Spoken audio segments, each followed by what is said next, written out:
Welcome to part 3 of our back to school in-service. We're halfway through. So we're going to jump right into our intersection topics.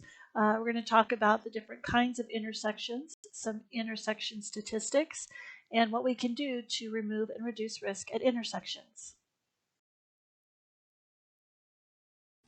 Intersections. Wow, there's so much to discuss when it comes to intersections. Intersections involve the most risk you'll encounter as a professional driver. Around 40% of all collisions happen in or around intersections. Yes, 40%. It is that high. Even worse are the consequences. Intersection accidents are often severe, especially when a bus is involved.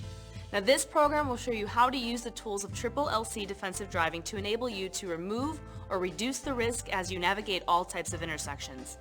Isn't that right, JR? It sure is, Robbie, but it's also easy to forget about the risks. And it only takes 1 second of inattention to ruin your safe driving record, or worse, cause injury or death to another person. In this program, we'll discuss the different types of intersections you'll have to deal with and their specific risks. We'll teach you how to safely approach intersections and get through them without any problems so you never develop unsafe behavior patterns. A good way to learn how to prevent accidents is to look back and learn from the causes of past accidents. We asked some drivers what they know about intersection accidents. Now, as we ask these questions, think about what your answers would be before the drivers share theirs. JR, what's the first question? Okay, question number 1. What percent of intersection accidents happen on clear, dry days?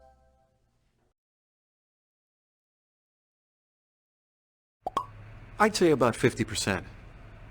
I'll bet it's pretty high, like 75%. This may surprise you, but 92% of intersection accidents happen on a clear day and only 8% happen in rain or snow. Wow, I did not expect that. Okay, question number 2. What percent of accidents occur in left turns, crossing over, and right turns? Most happen in left turns, so I would say 60% left turns, 20% crossing over, and 20% right turns. I think it'd be 50% on left turns, 30% from crossing over, and 20% from right turns.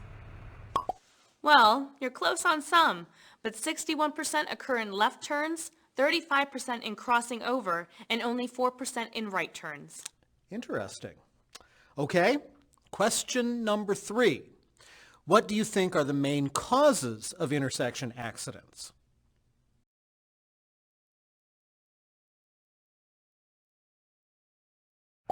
Going through red lights, speeding, and not paying attention.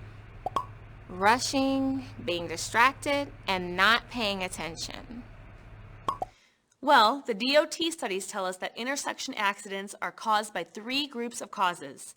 These are: the first is recognition error, which leads to 64% of all intersection accidents. The driver failed to look or looked and did not see. That accounts for 44% of all intersection accidents. Had an obstructed view, 8%, internal distraction, 6%, and inattention, such as daydreaming, 6%.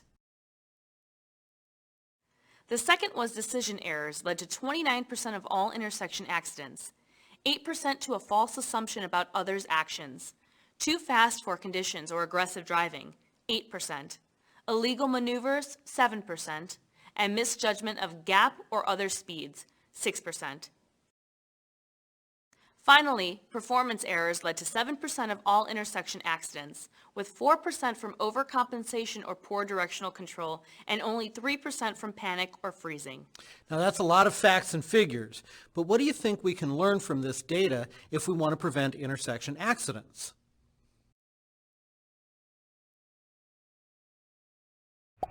As I think about all these causes, I can see how the 4 actions in Triple LC would eliminate almost every one of them. Look ahead, look around, leave room, and communicate. And not rushing would eliminate almost every accident.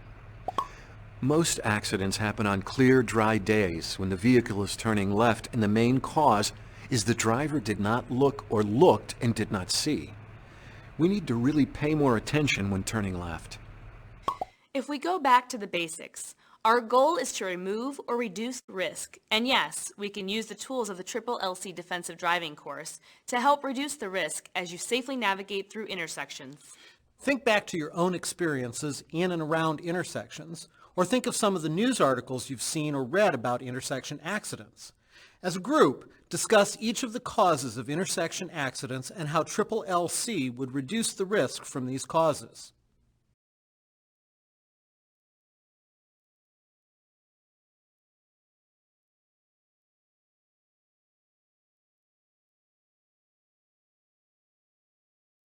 So let's go back through some of the statistics that were discussed in the video, ones that I think are really important.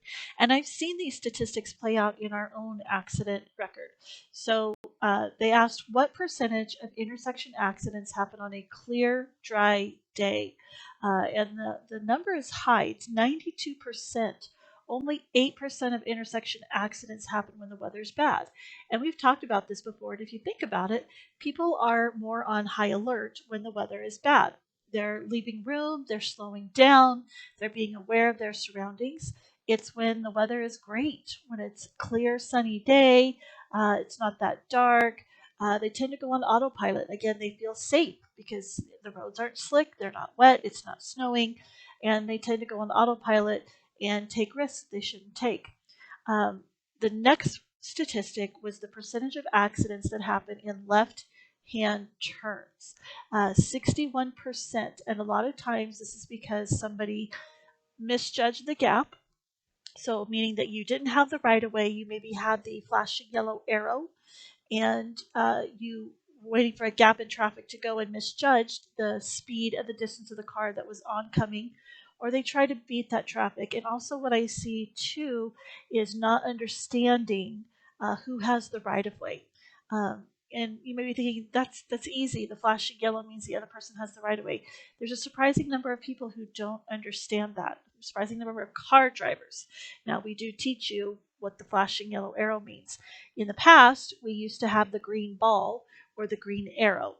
Okay, the ACHD replaced the green ball in those left-hand turns, meaning that you need to yield to oncoming traffic, with the yellow arrow. So if you have the right of way in making that left-hand turn, you will get the green arrow turn going left. But if it's a flashing yellow arrow, it means that you can proceed when it is clear. So make sure you know that. The number of intersection accidents that happen in right-hand turns, 4%.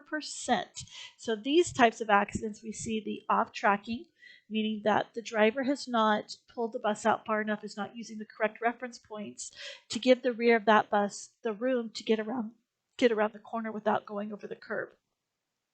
Also, we see this when it's making the right turns on the red. And this is a lot of the phone calls I get from our patrons, the general motoring public, that a bus turned right in front of them. And the bus was turning on red, the other car had the right of way. So learn the light cycles, okay? Understand and pay attention to it. You've got enough time at these intersections to see who's got the green light and who's probably going to get it next. All of you have been driving long enough that you should be aware of this. If not, make yourself much more aware of this, because it's going to help you when you choose to make those right turns on red. Now, I'm going to tell you that there is a very strong possibility that not making right turns on red is going to be going away next year. So if you make it your practice now to not make a right turn on a red, great. You know, you do not have to make that turn if you do not feel safe making that turn. When in doubt, don't. Where we also see accidents in these right turns on red is intersections that allow U-turns. And so generally what happens is the other traffic that has a dedicated left turn lane also uses that for a U-turn. A lot of intersections on Eagle are this way now. You'll notice that a lot of the businesses and the side streets, especially through Meridian, between Overland and really Highway 44, State Street, you cannot make left turns going out of any side streets unless there's a light. Otherwise, they have it blocked off, they make it a right turn only, and they allow the cars to make U-turns at the intersections. And you'll see people that are trying to make the right turn on red are not watching for those U-turns. Those cars that are making the U-turns have the right of way. And so if you're in an accident, you're trying to make a right turn on a red, and you get hit by a car making a U-turn, you are at fault. Okay, so keep that in mind. Also, there are some intersections on Eagle. I believe Eagle and Ustick, Eagle and McMillan have this. They'll have a light that comes on in the right turn lane that says no right turn on red when it's lit. Now, when that sign is off, you can make the right turn on red. But when it's lit, which generally means that the cross street traffic is being allowed to make U-turns, you cannot make that right turn on red. Follow that. Okay, it's there for your protection. So other intersection accidents are 35% in crossing over. That's when you're going straight through the intersection, crossing over the intersection. These happen because people are not aware of the fresh or the stale green light. Do you know what a fresh green light is? Do you know what a stale green light is? Is that just a light bulb that's been in there for a couple of years and is getting dim? No, it's a light that you didn't see turn green. It's been green for a long time. And all of us know what happens when a light turns green. Eventually, it's going to turn yellow, then red. Okay, so you should be anticipating that coming up to the light. I know every single trainer here hits this really hard in training. When you're seeing, you're determining that that is a stale green light. You're going to take your foot off the accelerator and let the bus start to slow down. Prepare to stop. Now, if when you reach that point of no return, where you could not stop safely behind the line, then you need to accelerate to go through the intersection. Okay, if you're confused about what that means, the point of no return, and when you should continue over as opposed to trying to make a stop, come talk to me, talk to any of the trainers about that. Hard stops can be considered an accident because you are potentially doing throwing students forward. Sorry about that. We don't want to throw students forward and cause any injuries. So common causes of intersection accidents: failed to look or looked and did not see. I looked, but I swear I didn't even see that car there. Usually that's because there's some sort of mental distraction going on or internal distractions. We had the accident last year with the driver who made the left turn at Linder, or she was on Franklin to make the left turn on Linder, and as she's sitting at the light, she's writing on her route sheet, and she just sees the cars in front of her go and assume that she had the right of way. She did not, and T-boned a vehicle with 3 passengers in it. So minimize those internal distractions. Don't be writing on your route sheets and that kind of thing. You've got the tablets now. I understand that's the time to kind of look at your tablet, get your bearings, that kind of thing, but minimize those internal distractions and watch those mental distractions as well. We start thinking about, especially if we're comfortable with our route, comfortable with where we're at, maybe it's really hot, you're tired, it's the end of the day, the end of the week, and you start to let that mind wander. And you're thinking about the groceries, or you're going to go to the fair, or what's vacation we got planned, or oh my gosh, I can't believe my sister-in-law said that to me, or whatever it is. Try to minimize those distractions. Another cause, false assumptions of others' actions. And a big one that happens here is especially with semi-trucks, because they have to make the right wide swing when they turn. Now, if you are doing this as well, you're going to make a right-hand turn and you swing over to the left to make that turn. That is actually an illegal turn. You are to go forward and borrow from the lanes you are turning into. You do not borrow from the lanes you are turning out of. A lot of semis do this, and we see this a lot with the garbage trucks that are coming in off of Ward. They'll be in the outside lane to make the right-hand turn on Ward, and they will swing all the way over into the center turn lane to make that right-hand turn. Highly illegal turn and very dangerous, because the other cars assume that you're making a left-hand turn, or you're not making that right-hand turn, and pretty soon now you've got 2 vehicles meeting where they shouldn't be. Going too fast for conditions. A dry sunny day is a condition, and exceeding the speed limit is going too fast for conditions. Twilight is a condition. Smoky, the smoke's in the air like it's been here recently, that's a condition, and you have to adjust your driving to that. Being tired is a condition. Are you driving, faster than your bus can really handle it? If you're going 65, 75 miles an hour on Eagle Road, you may not get stopped in time because that is too fast for the conditions of Eagle Road with all the traffic. And then people fail to judge the gap when it comes to comes to intersections as well. So we have all of these risks when it comes to intersections: left turn, right turn, crossing over, pedestrians, you name it, pretty much intersections, they've got it all. So what can you do to remove and reduce the risk at intersections? Well, as she said in the one video, the 4 principles of Triple LC: look ahead, look around, leave room, and communicate.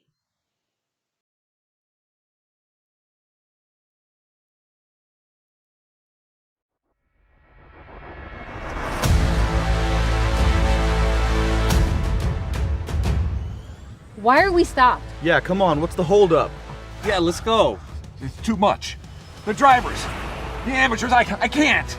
I can't. He's dead in the water. I swore I wasn't going to call them in unless it was an absolute emergency.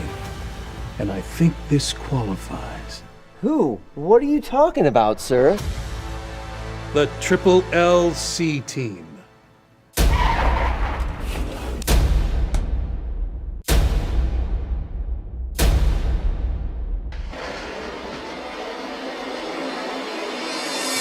Who are you? Meet the team. Look ahead, Fred. Think of him as your scout.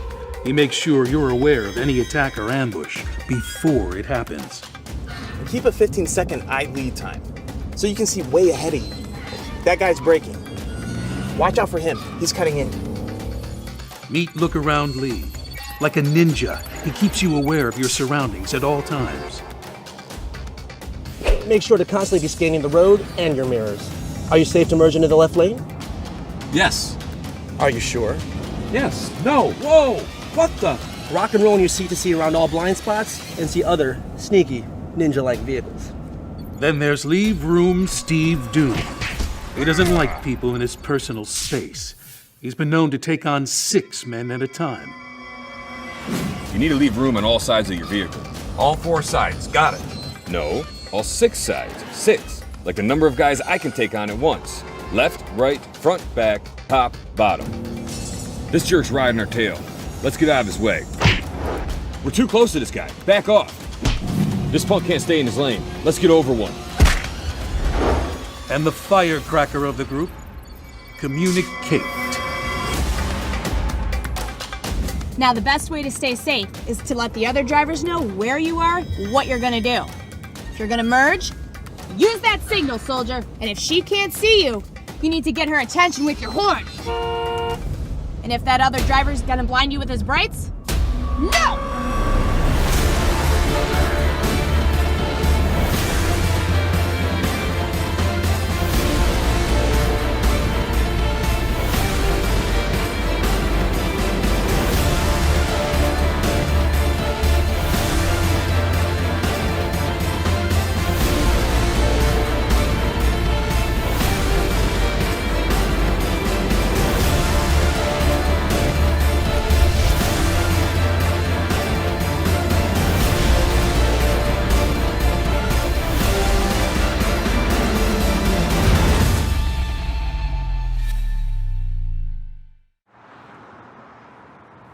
Yeah, what do you want to bet they forgot about us? Steals the Triple LC mobile? Yeah.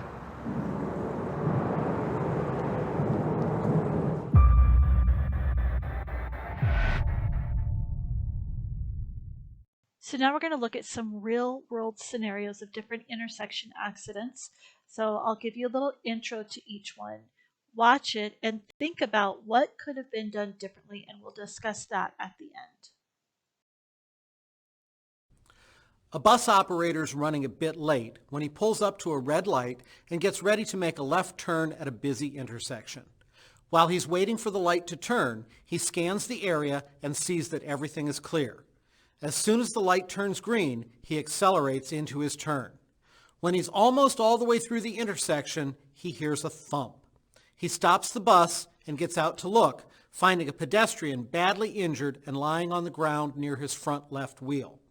Later, he claims with great sincerity and believability that he never saw them. How could this accident have been prevented? So what could have been done differently in this intersection accident? In the beginning, he says that the operator was staring intently at the light, and as soon as the light turned green, they started to go. If you're watching the video, and you can go back and roll it back a couple of times, you'll actually see there is a pedestrian on the corner, and they step down into the crosswalk as his light turns green. So that's how he ends up hitting the pedestrians, because he didn't rock and roll. And that immediate jump off of the line as soon as the light turns green. What's our rule? You always wait a few seconds. Flo had a saying for me. It was something to the effect of, don't be a speedy fellow, don't try to beat the yellows, something like that. Um, you know, I think that's even the wrong saying for this situation. Okay. But hesitate a few seconds. Let make sure all of the traffic is clear. The crosswalks are clear before you enter them. And when you're sitting at a long stoplight, you shouldn't be staring intently at the light. You should be looking around, taking in the situation. That's a good time to check your student mirror. If you need to use a route sheet because the tablet's not working or something, take a quick glance at the route sheet. Don't be doing your paperwork. Don't be writing things down, that kind of thing. We cannot multitask like that. Multitasking is actually a myth. But you should be looking around, keeping your head on a swivel.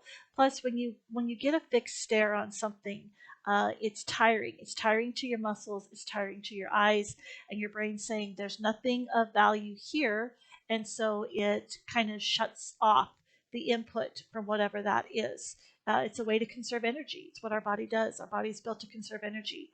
So keep your head on a swivel, looking around, rocking and rolling, and don't be the first person off the light. So this next video is an accident that happened here last year. This was at the intersection of Black Cat and Franklin. So this was the lady who came out into the intersection against a red light. So let's watch it, and then we'll discuss.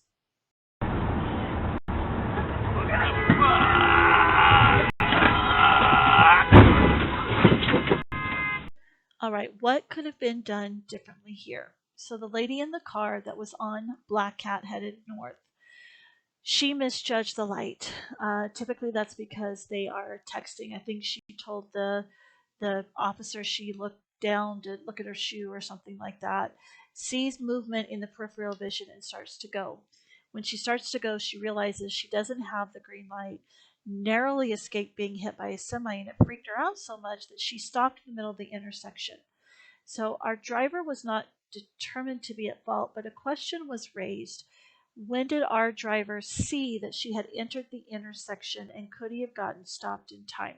Now you hear that he puts the brakes on, says a word, hits before he hits the car, but could that have been prevented? How far back? And I asked the driver that question. Oh yeah, I was scanning, I was looking. It's like, well, maybe you should have been slowing down in anticipation because you had a stale green light. The speed limit there is 45 miles an hour, and that's pretty fast to be going to hit a car. So when you see that you've got the stale green light now, oh my gosh, there's a car in the intersection working on getting slowed down to potentially avoid a crash. This next video is taken from a news camera footage. It's video that was from the camera at a gas station at an intersection of a semi going through a light. You might need to roll it back a couple of times and look at it. Look and see who had the green light, and look and see how fast the vehicles were going. So check out this moment of impact. A semi-truck barrels through a red light, slamming into a school bus. 20 kids were on side. Half of them had to go to the hospital. KVU's Hank Kevinero is live from Bastrop, where it happened. Pretty sobering video. If you'll notice, the school bus had the green light, but the semi was going really fast. Okay, and so my question is was the school bus driver scanning, looking around? Did they see that you had a semi coming and it was going pretty fast? Was there a hesitation of 2 to 3 seconds before going into that intersection? This next video is in a roundabout. A roundabout is a type of intersection. So let's watch it, pay attention to the arrows on the ground, and then we'll discuss it.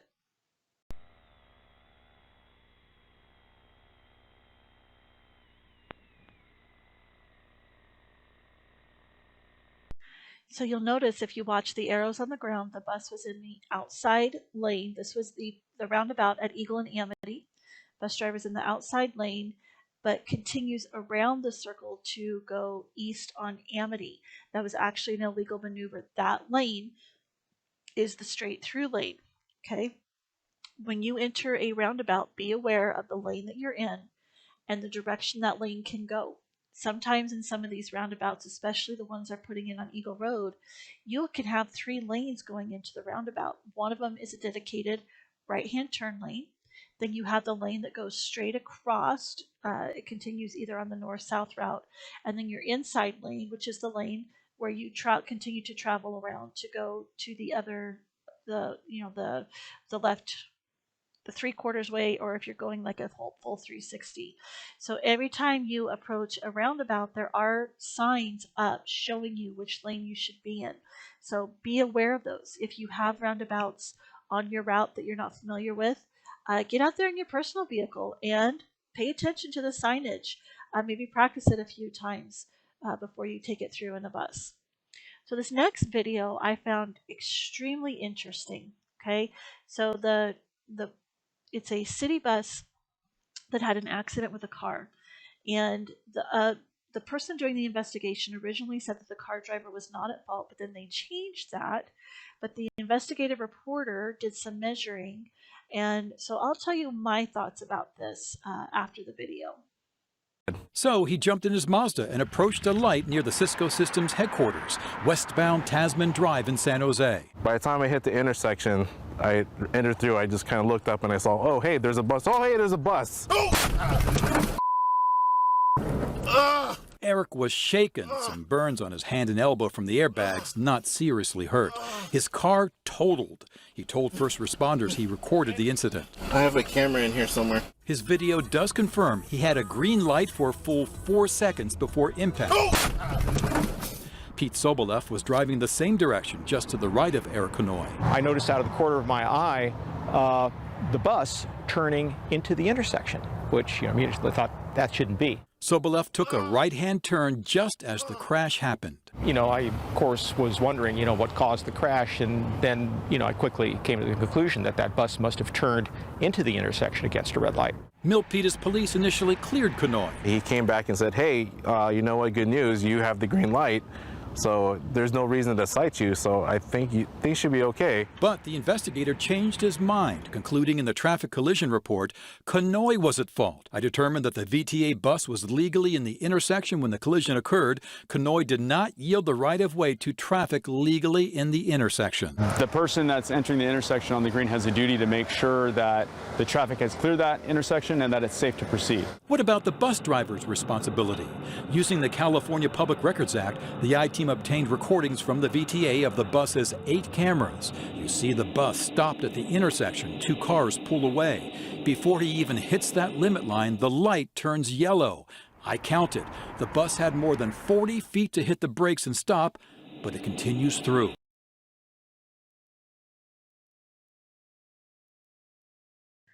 All right, so in that video, like I said, the car driver had the green. The bus driver had the flashing yellow arrow. The investigator came back and said it is the responsibility of everybody in the intersection to yield, which is true. If you're in the intersection, you're going to have to pay attention to the other traffic that's in there as well. But I don't agree that it was not the bus driver's fault. I really do believe it is. And the reporter does show that the bus was about 40 feet back. They had plenty of time to stop before entering the intersection. So it's very important to understand too, and we'll talk about this when we talk about accidents. Fault can be a tricky thing, okay? And just because you don't get a ticket from a police officer doesn't necessarily mean that you're not at fault. And we'll talk about that when we get into our intersections. But be aware that anytime you enter an intersection, you have an obligation to understand who else could be in that intersection, and you need to be aware of that. So reviewing, how do we remove and reduce risk at intersections? We use our triple LCs. Look ahead, look around, leave room, communicate. Doing that is going to reduce or eliminate a lot of risks at intersections. And like I said, just in an accident. Just because you don't get a ticket doesn't necessarily mean that you're not at fault. All right, so we've talked about pedestrian and bicyclists, backing, intersections. So on your syllabus, you're going to sign off that you have done the section for intersections. Now we're going to get into our OSHA topics. And so to round out this portion, we're going to talk about hazardous communications. This has to deal with chemicals on the bus, in the workplace, and protecting yourself for them. Now, I understand some of you have seen these videos multiple times because you've been here a lot of years. I get it. But pay attention to this, please. These are very important topics that have direct effect upon you, the employee. And you are expected by STA policy to understand what your role and responsibility is in all of these. So let's jump into hazardous communications.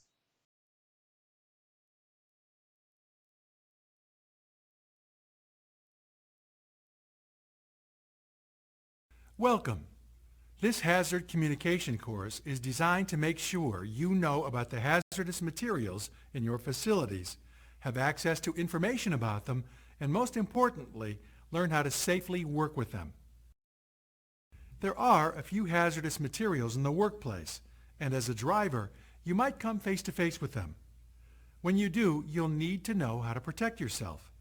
The first step in safeguarding yourself is to be able to identify hazardous materials in the first place. You should also know whether an agent poses a physical risk or a health risk. Physical hazards, sometimes called safety hazards, are things that can immediately injure you or damage the things around you. They include combustible and flammable liquids, battery acid, compressed gases, and some cleaning agents. Health hazards are chemicals that can affect or damage your health. A health hazard could show up as a simple skin rash, or you could develop cancer or anything in between. Health hazards can be acute, meaning that you can have an immediate reaction, or chronic, meaning the symptoms may slowly come on over time. Health hazards are usually harder to identify than physical hazards. For example, if something blows up, it's pretty hard to miss the explosion. But health hazards can hurt you without you knowing it, so you don't always notice them as they happen. Some of the most common hazards found in a typical bus garage and yard include combustible and flammable liquids, corrosives, irritants. Let's start with combustibles. Diesel fuel is the most common hazardous material at a bus yard. It's combustible, and when it's exposed to very high temperatures, it can catch on fire. It also poses a health risk with prolonged exposure. Corrosive materials can be found in the battery of your bus and in some cleaning agents. They can eat away at metal, clothing, and even your skin if you come into direct contact with them. Irritants cause rashes, hives, and redness, or an itching or burning sensation. They're sometimes found in cleaning products and in the dry powder released from a fire extinguisher. Here's the good news. When you get away from an irritant, the irritation goes away too. So as we said, there aren't a lot of chemical risks, but the few that do exist pose a hazard to your safety and health. Let's take a moment to review.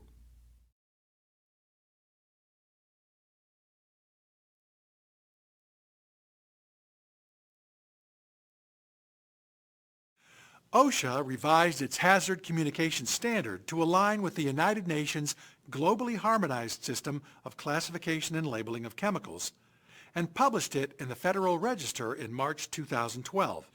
Two significant changes contained in the revised standard required the use of new labeling elements and a standardized format for safety data sheets, SDSs, formerly known as Material Safety Data Sheets, MSDSs.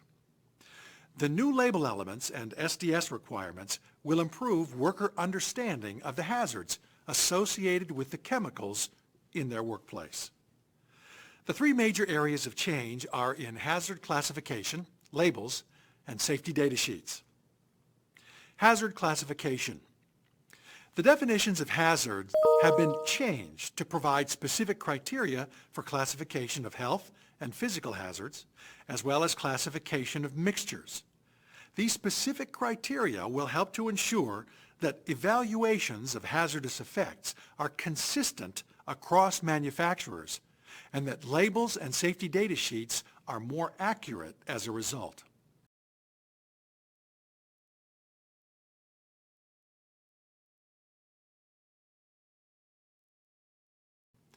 Under the current Hazard Communications Standard, HCS, the label will have the identity of the chemical and the appropriate hazard warnings. First are pictograms. Pictograms are a symbol plus other graphic elements such as a border, background pattern, or color that is intended to convey specific information about the hazards of a chemical. Each pictogram consists of a different symbol on a white background within a red square frame set on a point, that is, a red diamond. There are 9 pictograms under the GHS. However, only 8 pictograms are required under the HCS. There are 9 pictograms. Health hazard, respiratory sensitization, germ cell mutagenicity, carcinogenicity, reproductive toxicity, specific target organ toxicity following single exposure, specific target organ toxicity following repeated exposure, aspiration hazard. Flame, flammable gases, flammable aerosols, flammable liquids, flammable solids. Self-reactive substances and mixtures, pyrophoric liquids, pyrophoric solids.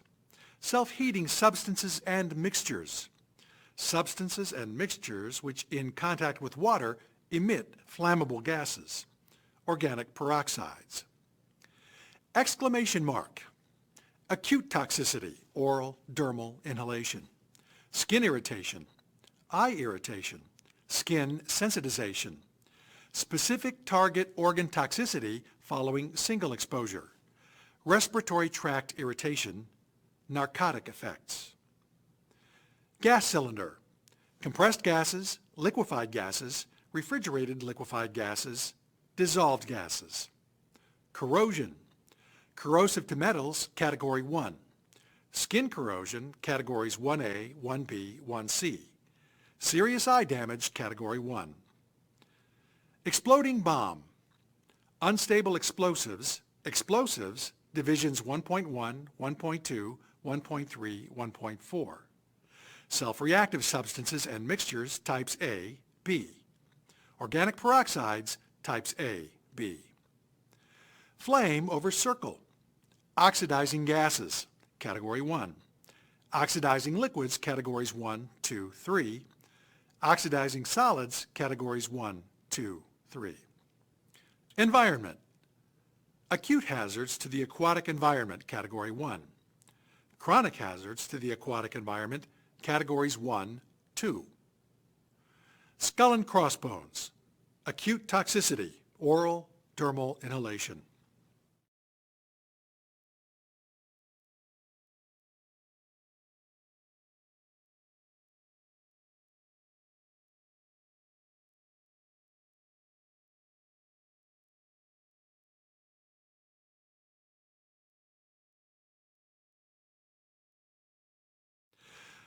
Labels now have signal words which are used to indicate the relative level of severity of the hazard and alert the reader to a potential hazard on the label. There are only 2 words used as signal words, danger and warning. Danger is used for the more severe hazards and warning is used for the less severe hazards. On this sample label, you can see the signal word danger. Labels now have a hazard statement which describes the nature of the hazards of a chemical, including, where appropriate, the degree of hazard.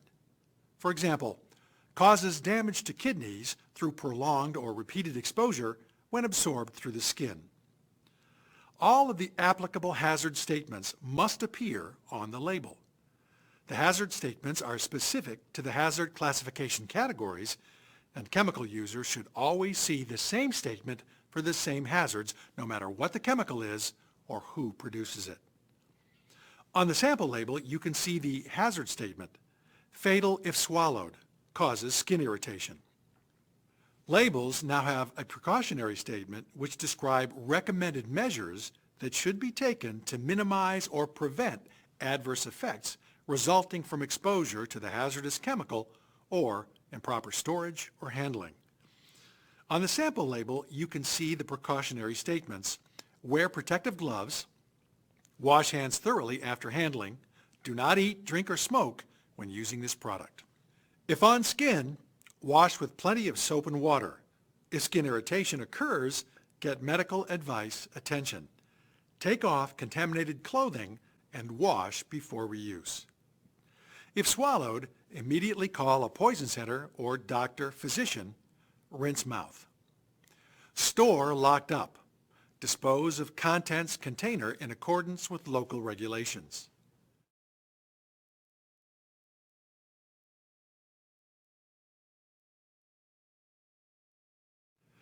The information required on the Safety Data Sheet, SDS, will remain essentially the same as that in the current standard HAZCOM 1994. The format of the 16-section SDS now includes the following sections.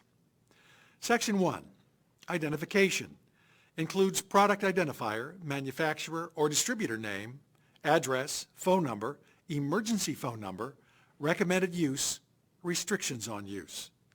Section 2, Hazards Identification, includes all hazards regarding the chemical, required label elements.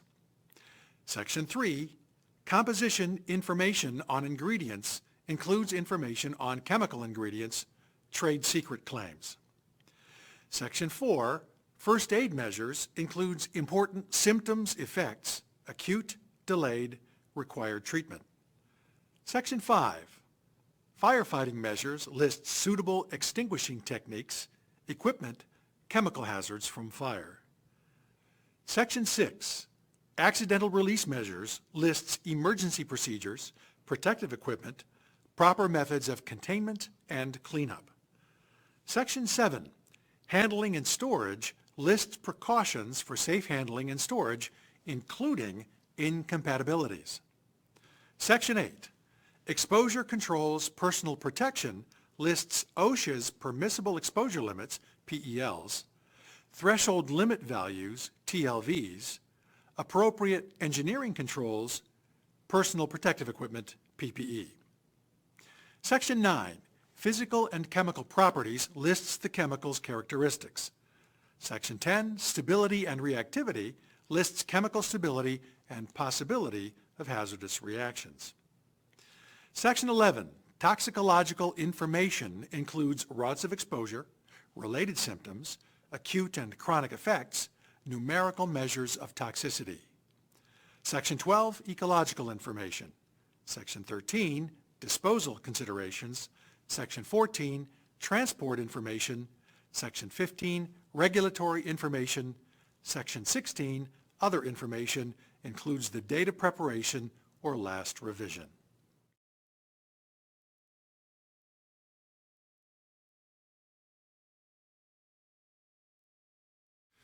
You can protect yourself by being careful around hazardous chemicals and by wearing personal protective equipment, otherwise known as PPE. For most substances you might encounter, such as diesel fuel or windshield washer fluid, PPE is simply not necessary. It would only be required if there were prolonged exposure. But most importantly, just be careful. Remember, liquids can splash up into your face. Never smoke around any chemicals in the shop or while fueling. If you get something on you like diesel fuel or motor oil, wash it off immediately. If you have a spill or just see a spill, report it to your supervisor immediately.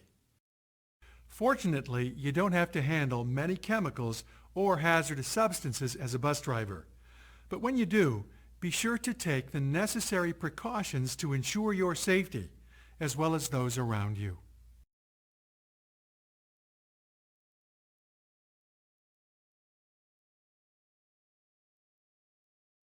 Let's review.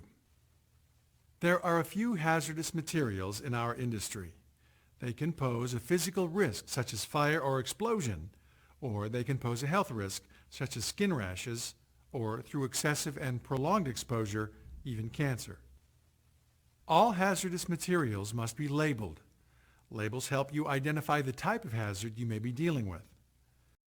For every hazardous material, there is a Safety Data Sheet, or SDS. It has all of the information you'll need for handling the substance safely. You can protect yourself by using extra caution when dealing with hazardous chemicals and by wearing personal protective equipment when it is required. Please follow these safety precautions. If you have any questions about this subject, ask your supervisor. Thank you for paying attention to this important OSHA topic, hazards communication. So as a review, every chemical that we have on site is required to have an SDS, or a safety data sheet. These have 16 sections, and it gives you all sorts of information that you need to know. Specifically, you'd be the most concerned about what happens if I swallow it? What happens if it gets in my eyes? What if it happens if it gets on my skin? So the SDS sheet will have all of that information in it. We have 2 sets of binders. There's a set here in the driver's lounge. They're a big yellow binder with red lettering. There's also a set in the shop. When you enter from the side door and head towards that yellow brick road, there is a binder right outside of that door. Shop is also where the eye wash station is. So if you are fueling, it is highly suggested that you have safety glasses for fueling. Now at this time, we do not provide those safety glasses. You can purchase those quite inexpensively. You can get them on Amazon for about $1 a pair. I have bought my own personal set of safety glasses. Keep it in your bus, and then I highly recommend that you use those while fueling the diesel to avoid any splashback. Now, if you are a propane bus driver, you need to use the PPE that is provided in the gray toolbox. It is a set of orange-resistant orange gloves because that propane is extremely cold and can actually, something that's cold can actually burn you quite badly. So make sure you're using that PPE. It is your responsibility to use PPE when you are around any type of chemical. The only approved cleaner that is to be in the bus is the spick and span that we have provided for you, because we have the SDS chemicals, or the SDS sheet for those. Now I understand you may want to use like Clorox wipes or Lysol or something like that. It cannot be kept on the bus and cannot be kept here on property. You want to use it, bring it in a backpack, use it, put it back in your backpack, take it off property. I don't have any control over that. Really, I prefer that you don't even do that. Because what if a child reacts to whatever cleaners or chemicals you've been using on the bus?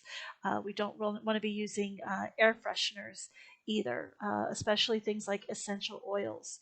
I know those are super popular right now, but when you put those kinds of oils in the air and they're highly concentrated, it is possible for people who are sensitive to those to have a severe reaction to those. They can be just as bad as any type of food or nut allergy. If you have a fuel spill when you're fueling at the diesel pump, you need to notify shop. Over a certain amount of gallons, we now have to get the EPA involved. But there is, by every single fuel pump, you've got the big garbage can for garbage, and then you have the smaller garbage can with the lid on it that has absorbed powder or kitty litter in it.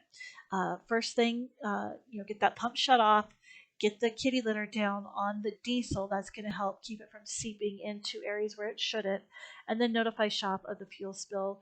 Try to make note of how many gallons you think it could have been, so that we can do our due diligence in getting that taken care of. All right, only one more section to go. So now you can sign off on the hazardous communications. Also, inside of your packet is some sign-off sheets. There's the employee handbook sign-off sheet. You all got a new copy of that in your box the first week of school. There is the cell phone or electronics policy in there as well. You need to sign that. And you will sign the hazardous communication training. There's 2 sheets. There's one for hazardous communications and one for bloodborne pathogens, which is going to be in our next video. At the top, you put your name, the date you watched the video, and then sign your name on the first line at the bottom. Don't put anything for instructor name or instructor signature. I know my own name. I will sign my own name, so you don't need to do that for me. All right, we will see you in just a few minutes.